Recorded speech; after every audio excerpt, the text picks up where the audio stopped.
সুপ্রিয় দর্শক, আমন্ত্রণ জানাচ্ছি শোবিজ সেলিব্রিটিদের নিয়ে এটিএন নিউজের বিশেষ আয়োজন বক্স অফিসে। আমি আফতাব আপনাদের সঙ্গে আছি। আজ আমাদের সঙ্গে আছেন আমাদের ভীষণ প্রিয় একজন মানুষ, আমাদের খুব পরিচিত একজন মানুষ, বাপ্পি চৌধুরী। কেমন আছেন? ভালো আছি, তুমি কেমন আছো? ভালো আছি। আজকের দিনটা আমার কাছে মনে হয় বাপ্পির কাছে স্পেশাল, বিকজ আজকে দীর্ঘ 6 বছর পর, আমি যদি ভুল না করি, একটা কি বলবো, সাইকো থ্রিলার একটা মুভি রিলিজ হলো, যেটা নিয়ে আমরা অনেক দিন যাবৎ এক্সপেক্ট করছিলাম যে কখন আসবে, ফাইনালি আসলো। একটু দেরিতে হয়েছে, তারপরও আসলো। কেমন রেসপন্স পাচ্ছে? ভালো, মানে রেসপন্স বলতে গেলে হচ্ছে মানুষ ছবিটাকে ভালো বলছে এবং বলছে যে ছবিটা ভালো হয়েছে, দেখতে সুন্দর লাগছে, মনেই হচ্ছে না যে আগের ছবি। এইটা হচ্ছে প্রাপ্তি, কারণ ছবিটার কালার গ্রেডিং থেকে শুরু করে ছবিটা যখন আমরা শ্যুট করি তখনই আমাদের টোনটা যেটা, ওই টোনটা ম্যানেজ এটা ব্লুজ একটা ব্লু শেডো পুরো ছবিতে, এবং এটার জন্য আলাদা বিএফএক্স করেনি, বিকজ অফ আমাদের এই ছবিটি করার সময় এই লাইটটা ইউজ করেছে। এবং এমনও হয়েছে যে পার ডে একটা সিনের মাত্র 4 থেকে 5টা শট হয়েছে। অ্যাভারেজ এই ছবি শুটিং হয়েছে মিনিমাম 40 দিন। আচ্ছা, মানে এত দীর্ঘ বিকজ অফ কি বিএফএক্স এর জন্য? না, বিএফএক্স আছে, কিছু কমপ্লেক্স আছে, প্রোডিউসার কমপ্লেক্স আছে, একজন প্রোডিউসার চলে গিয়েছিল, দেন পলিটিক্যাল কিছু মুভমেন্ট। আমি প্রশ্নটা করতাম যে আসলে 6 বছর দীর্ঘ সময়টা কেন এই সিনেমাটা মুক্তির জন্য? প্রথমত যেটা হয়েছিল, যেই মানে যিনি ছিলেন শুরুতে, তিনি লিভ নিয়েছিলেন, তার ফ্যামিলিগত কিছু প্রবলেম ছিল। দেন বিএফএক্স এর কিছু দেরি হয়েছিল। দেন মানে হাজারটা কমপ্লেক্স হয়ে এই ছবিটা আটকে ছিল।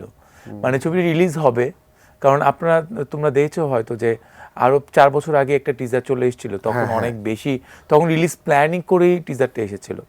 সো সব কিছু মিলিয়ে কমপ্লেক্স। সো ফাইনালি পূর্ণতা পেয়েছে একটা সিনেমা, তো আসলে হলে গেলেই পূর্ণতা পায়। সো এটাই প্রাপ্তি। কিন্তু এটা কি মনে হয় বাপ্পি যে সিনেমাটা তো 6 বছর, প্রযুক্তি তো প্রতিনিয়তই আপডেট হচ্ছে, যে এই সিনেমাটা যে ধরনের প্রযুক্তি ইউজ করা হয়েছে, যে এই প্রযুক্তিটা একটু ওল্ড হয়ে গেছে, এখনকার দর্শকরা আসলে এটা নিবে না, এটা কি মনে হয়?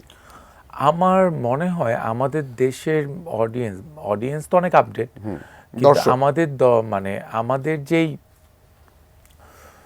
মুভিগুলো হয় সেই ক্ষেত্রে এটা অলরেডি আপডেট হয়েই আছে, সো প্যারা নাই। না, এটা আমরা আমি যদি ভুল না করি, যে আজ থেকে 6 বছর আগে যে ধরনের বিএফএক্স এর প্ল্যান নিয়ে সিনেমাটা নির্মাণ করতে গিয়েছিল, যে ধরনের গল্প নিয়ে নির্মাণ করতে গিয়েছিল, তোমাদেরটা কিন্তু রিলিজ হয় নাই, কিন্তু তোমাদেরটাকে দেখে অনেকে অনুপ্রাণিত হয়ে অনেক ছবি হয়েছে, আমি যদি ভুল না করি। ওই সময় একমাত্র হরর থ্রিলার আমরাই করছিলাম, এরপর অনেকে টানা করা শুরু করলো, টানা করেছে টিজারটা প্রকাশের পর। সো যদি এটা হয়ে থাকে, স্টিল নাও আমি বলবো যে আমাদেরটা হরর থ্রিলার প্রপার হয়েছে। এই কারণে যে মানুষ দেখলে অ্যাটলিস্ট বলবে না এটা পুরনো ছবি, এটা সে ভাববে ওয়াও, এটা তো মনে হচ্ছে কালকেই শুট করে নিয়ে আসছে। আচ্ছা। কিন্তু আমার কাছে মনে হয় যে বাপ্পির ওই সময়ের চেহারা এই সময়ের চেহারার মধ্যে অনেকটা ফারাক বোঝা যায়। চেঞ্জ মনে হচ্ছে একটু, ওই দাড়িটা রাখছে। শুটিং হয়েছিল কোথায় এটা? এটার ভুটানিক্যাল গার্ডেনে, বাট মানে পুরো ছবিটাই বেসিক্যালি ভুটানিক্যাল গার্ডেনে শুটিং হয়েছে। অদ্ভুত বুঝাই যায়, বাট মানে তুমি কি ধরতে পারছো? না, আমি ধরতে পারিনি। পুরো ছবিটা ভুটানিক্যাল গার্ডেনের ভেতরে শুটিং হয়েছে, তাও গভীর জঙ্গলের ভেতরে। ওখানেই সেট ক্রিয়েট করা হয়েছে আলাদা করে। ওখানে সাপ, তারপরে বিভিন্ন ধরনের যা মানে আমাদের অ্যানিমেলসের দরকার হয়, ওখানেই সব রেডি করা হয়। নাকি দড়ি ছিঁড়ে পড়ে গেছিল? রিক ছিঁড়ে পড়ে গেছিলাম, ওই অ্যারেঞ্জমেন্টটা অনেক হাইলি অ্যারেঞ্জমেন্ট ছিল। ওইটা আবার আমরা শুট করতে গিয়েছিলাম হচ্ছে গাজীপুর ক্যান্টনমেন্টের ভেতরে, মানে ন্যাশনাল পার্কের ভেতরে। ওখানে যেটা হয়েছিল ওটা একদিনের, আমাদের এনক্লাইমেন্সের একদিনের কস্টিংই ছিল, শুধু অ্যারেঞ্জমেন্ট কস্টিং ছিল 10 লাখ টাকার উপরে। তো সেই ক্ষেত্রে আমার গায়ে 3টা রিক লাগানো ছিল, 2টা মানে ক্রেনের উপর দিয়ে রিক লাগানো। সো আমি উঠবো, এর মধ্যে আমাদের ভূতটা উঠবে, এরপরে আরেকটা ক্রেন দিয়ে ক্যামেরাটা উঠবে, মানে খুব প্রপারলি একটা অ্যারেঞ্জমেন্ট করা। বাট অনেক জোরে টান দেওয়ার কারণে যেটা হয়েছিল, কারণ হচ্ছে হরর মুভি, সো মুভমেন্ট, রিকটা ছিঁড়ে আমি মাটিতে পড়ে যাই, তাও 1 তলা উপরে। সো আমার ব্যাকবোনে অনেক পেইন হয়েছিল। দেন আমি একদম নিস্তব্ধ হয়ে গেছিলাম 2 ঘন্টা। 2 ঘন্টা পর একটু ফ্লেক্সিবল, দেন পরের দিন আবার কাজে ঢুকি। না ফাইনালি অনেক কষ্ট হয়েছে। হ্যাঁ, এই ছবিটিতে আমার অনেক কষ্ট হয়েছে। বাস্তব জীবনে কি এরকম থ্রিলার বা ভূতের কোনো গল্প আছে জীবনে? বাস্তব জীবনে আমার সাথেই একটা ভূতের সাথে পরিচয় হয়েছিল, যে কিনা যাকে ঝিনে ধরে, এবং সে যখন ঝিনে, এটা কি তোমার বাড়িতে না? না আমি তাকে চিনতাম। আহ, সে হচ্ছে তাকে বাসায় নামা দিতে গেছি, হঠাৎ করে মেয়ে ছিল না ছেলে ছিল? একটা মেয়ে ছিল। আচ্ছা, okay. ঠিক আছে, মেয়েটাকে জিনে ধরছিল। আচ্ছা, okay. সো জিনে যখন তাকে ধরে, সে একদম চোখ টোক উলট পালট করে রাখে। আমি শুরুতে প্রথম দিন বুঝতে পারছি, আচ্ছা এই টাইমে একটু ধরতে পারি, ধরলে আমি কোনো রকম বাসায় ছেড়ে চলে আসবো, ব্যাপারটা হচ্ছে এরকম। আমার সাথে আমার ছোট ভাই ছিল আশরাফ, যখন বলছে ভাই উনি জানি কি করতেছে। আচ্ছা, তারপর আশরাফ বলল আপনি এমন করেন কেন, হাতটা ধরলো, আশরাফের হাতটা একদম ছিঁড়ে পড়ে গেল, মানে ছিঁড়ে গেল, একদম ছিলে গেল। আচ্ছা। এরপরে আমি তাকে বাসায় নামালাম, সারা রাত ধরে আমরা বাসা খুঁজতেছি, আমরা কিভাবে ওই রাস্তা থেকে বের হব। আসলেই আমাদের এমন হয়েছিল যে আমরা রাত 2টা বাজে ওই গল্লিতে ঢুকছি, আমরা ভোর 6টায় ওই গল্লি থেকে বের হয়েছি। কিভাবে বের হয়েছি আমরা জানি না। সো জিনে আমি একদম চোখের সামনে এইরকম যে হতে পারে এটা পসিবল, এটা আমার কাছে মনে হয়েছে। আর এই যেহেতু বোটানিক্যাল গার্ডেনের কথা বললাম, বোটানিক্যাল গার্ডেনে এমনিতে অনেকেই বলে যে এই জায়গাটা একটু গা ছমছম করা একটা অবস্থা থাকে রাতের বেলা। শুটিংগুলো কি রাতে হয়েছে না দিনের বেলা হয়েছে? শুটিং বোথ হয়েছে, রাতেও হয়েছে দিনেও হয়েছে, কিন্তু রাতের বেলা বা আমরা যেই গভীর জোনে ছিলাম, মানে আসলেই রাতের বেলা ঠান্ডা ঠান্ডা যখন ছিল, আমাদের একটু নিস্তব্ধই লাগছে, মানে ইটস টাফ জব। আমি দেখলাম যে আবার ধোঁয়া দিয়ে পুরোপুরি এলাকাটাকে তো আসলে একটা বেজ করে রাখা হয়েছিল। আমার মনে আছে যে আমরা হালকা এটা শুটিং এর কিছু ফুটেজ আমরা পেয়েছিলাম ওই সময়। আচ্ছা, ওকে। ওই সময় দেখানো হয়েছে যে নায়িকাকে ক্রেন দিয়ে গাছের উপরে তোলা হচ্ছে, মানে ভূতে। আমার কাছে আমি যদি ভুল না করি, যেটা হচ্ছে ওরা বাস্তবের অনেক কিছু এটাকে রিলেট করার চেষ্টা করেছে, মানে অনেক, মানে সবকিছু যে বিএফএক্স এর উপর ডিপেন্ড করে এরকম কিছু। আমাদের এই ছবিতে বিএফএক্স অনেকটাই কম, মানে যারা ভাবে যে বিএফএক্স ছাড়া ভূতের মানে ওটা হবে না, নট লাইক দ্যাট। আমাদের ওখানে ব্যাপারটা হয়েছে যা কিছু করেছি অধিকাংশ ট্রাই করেছে হচ্ছে ক্যামেরার মাধ্যমে, লাইটের মাধ্যমে। লাইক আমাদের স্মোক দরকার, আমার মনে আছে স্মোকের জন্য মনে হয় ও মানে যে আমাদের প্রডিউসার ছিলেন, উনি 4টা না 5টা মেশিন এনেছিল, বড় বড় মেশিন, যেগুলো পুরো জায়গাটাকে, আমাদের সেটটা ঢুকার পরে তুমি বুঝতেই পারবা না যে ওখানে বেসিকলি ওটা বোটানিক্যাল গার্ডেন। মানে এমন একটা সিচুয়েশন ক্রিয়েট করে থাকতো, বুঝতে পারিনি, মানে এমন একটা সিচুয়েশন ক্রিয়েট করা থাকতো, নট লাইক ক্রোমা, একদম প্রপার, একদম রিয়েল শুট। মানে জায়গাটাকে একদম ধোঁয়া দিয়ে সেট করে রাখা হতো অলওয়েজ, যেন এনভায়রনমেন্টটা সেম থাকে। আমরা একটা গল্প করব, ছোট্ট একটা বিরতি নিচ্ছি। দর্শক নিয়ে নিচ্ছি ছোট্ট একটা বিরতি, কোথাও যাবেন না, ফিরছি অল্প কিছুক্ষণ পর।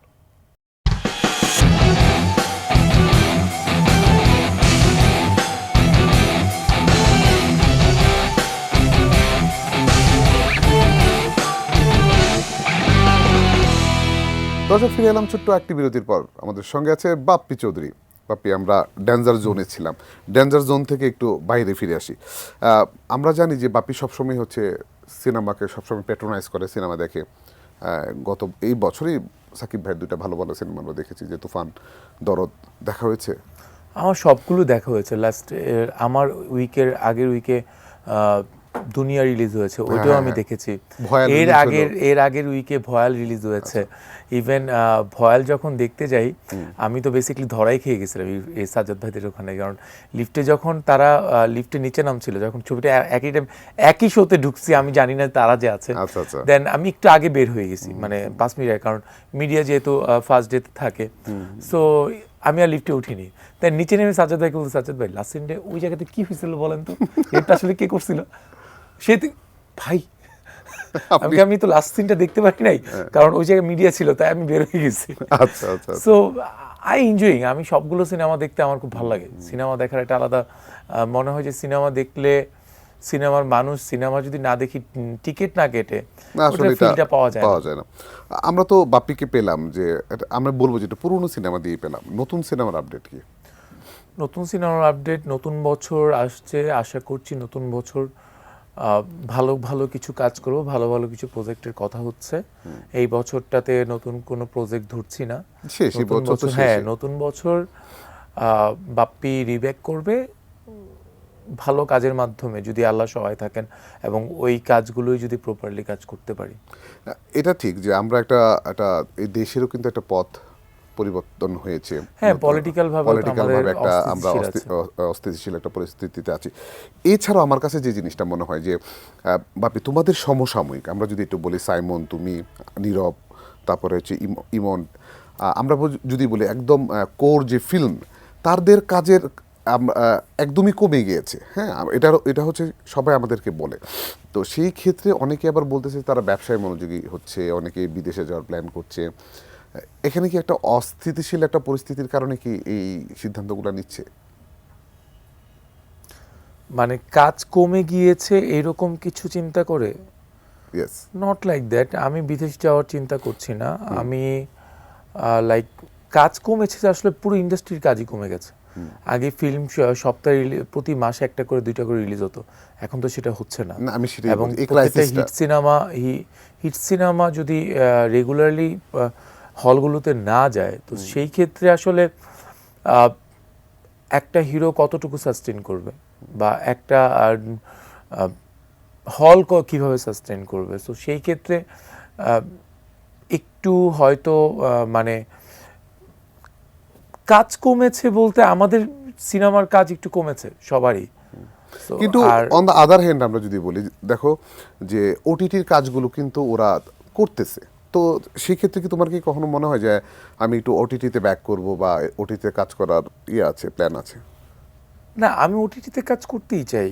মানে আমার কাছে প্রপারলি কনসেপ্ট নিয়ে আসুক, প্রপার ডিরেক্টর হোক, প্রপার প্রোডাকশন হোক, আমি ওটিটিতে কাজ করব। মানে আমি এই বছরও যেই পরিমাণ সিনেমার অফার পেয়েছি, বা আমাদের কমার্শিয়াল যেই ধাঁচের সিনেমাগুলো হচ্ছে বা হয়েছে, সো আমি অনেক পেয়েছি। আমি করছি না কারণ হচ্ছে আমি সার্ভে করছি মার্কেটটা আসলে কি চাচ্ছে। মানে গায়ের মধ্যে ছবি চলে না এই তকমা যদি লেগে যায়, ওইটা আমার কাছে বেশি ডিপ্রেশন মনে হবে।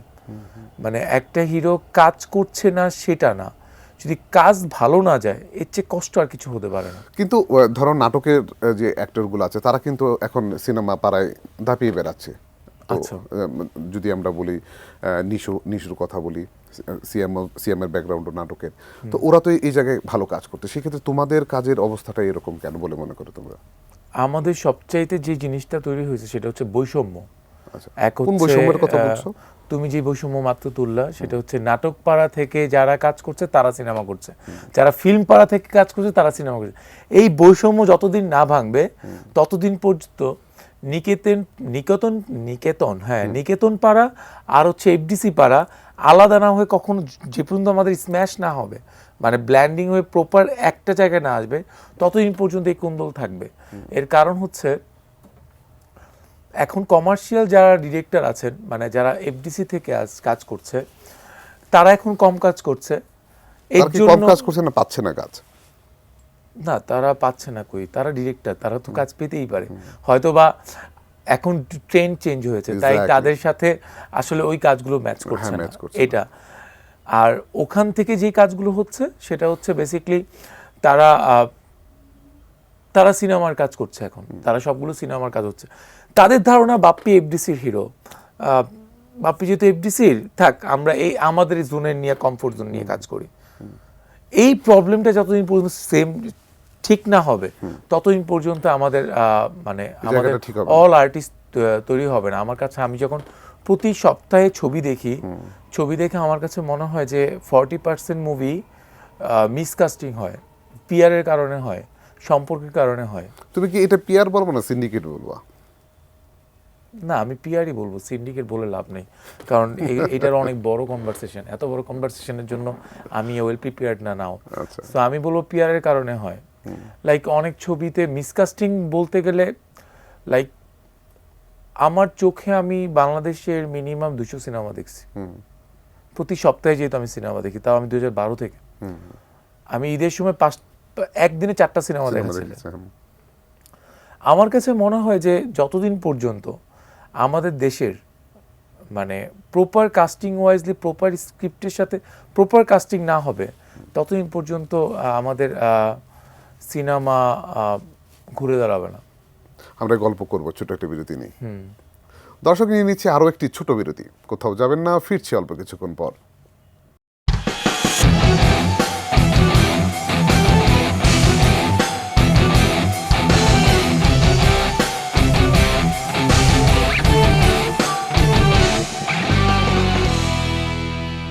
দর্শক ফিরে এলাম ছোট্ট একটি বিরতির পর। আমাদের সঙ্গে আছেন আমাদের প্রিয় মানুষ, অভিনেতা বাপ্পি চৌধুরী। বাপ্পি, আমরা বিরতির যাওয়ার আগে যে প্রসঙ্গ নিয়ে কথা বলছিলাম, অভিনয়ের এক যুগ, আমি যদি ভুল না করি, যদি বলি যে বাপ্পিকে ছোট্ট করে বলতে প্রত্যাশা প্রাপ্তির জায়গাটা।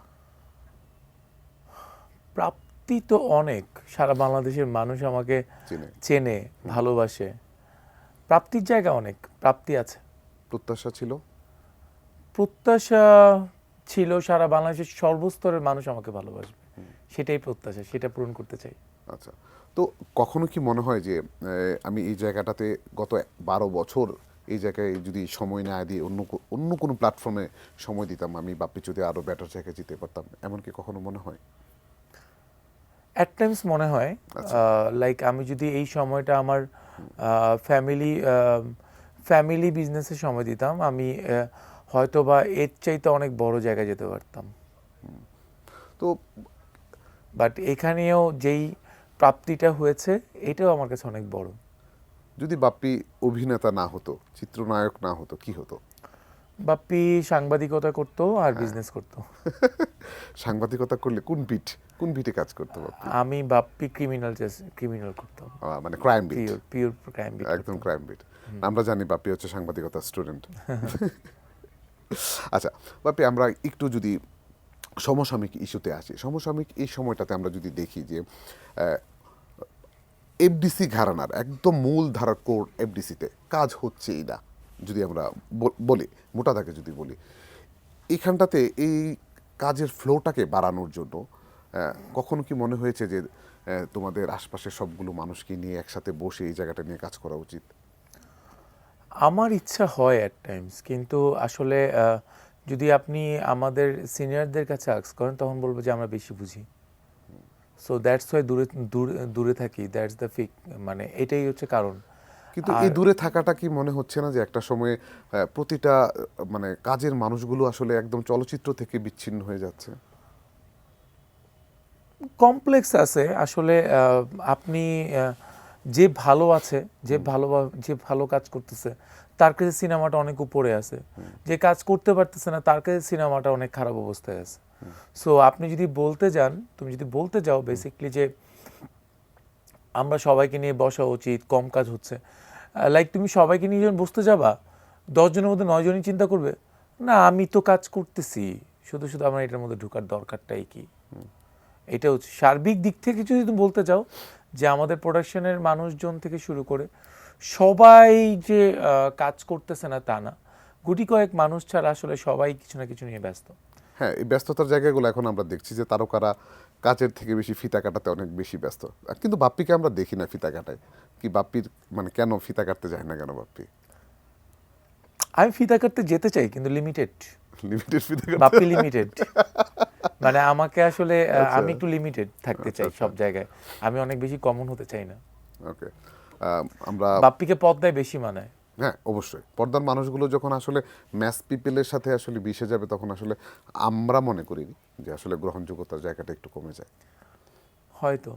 আচ্ছা, আমরা যদি বাপ্পির একটু ভবিষ্যৎ পরিকল্পনা, যে আসলে বাপ্পি বিয়ে শাদী করবে কবে? বাপ্পি খুব তাড়াতাড়ি বিয়ে করবে, কিন্তু বাপ্পি এটা লাস্ট 5 বছর যাবত সবাইকে বলে আসতেছে খুব বাপ্পি হচ্ছে বিয়ে করবে। না, নেক্সট ইয়ার করে ফেলবো। হ্যাঁ, আমরা জানি যে আসলে সবচেয়ে কাছের মানুষ মা। বাপ্পি মানে যে মানুষটা আসলে দেখতে চেয়েছিল তার ছেলের বউকে, এরকম কোনো স্মৃতি আছে মায়ের যে মনে পড়ে এখন? মায়ের আসলে সব স্মৃতি মনে পড়ে। মা ডিফারেন্স জায়গা, মাকে নিয়ে আসলে কোনো ডেফিনিশন দেওয়া যায় না। বাবা আর মা, এদের নিয়ে আসলে কিছু বলার, মানে আমার লাইফে সবচেয়ে ইম্পর্টেন্ট হচ্ছে মা বাবা, আমার ভাই। সো আমি বলবো যে আমাকে যদি ধরো কেউ যদি বলে যে তুমি কাকে বেশি ভালোবাসো, লাইক আমি যদি বিয়েও করি তখনও বলবো আমার বাবা মাকে বেশি ভালোবাসি, এরপরে সে। অবশ্যই। এটা হচ্ছে আমার কথা। আর আমার সবচেয়ে বড় কথা হচ্ছে যে বাবা মার বাইরে কাউরে গোনার সময় নেই আমার। না, এটা সত্য, এটা প্রতিটা প্রতিটা ছেলের কাছে আসলে তার মা বাবার জায়গা। আমার বাবা যদি একবার বলে যে বাবা আমি ঘুমাইনি এখন, তুই কখন আসবি, আমি যদি কোনো একটা ইম্পর্টেন্ট কাজেও থাকি সেই কাজটা আমি ভেঙে চলে আসি, অবশ্যই। আমার কিছু আসে যায় না। আচ্ছা, তা আমরা তো শুনলাম যে জলদি করছি মানে কোনো টাইম লাইন আছে যে স্পেসিফিক এই নেক্সট ইয়ার কনফার্ম, মানে 2025 লক? কনফার্ম।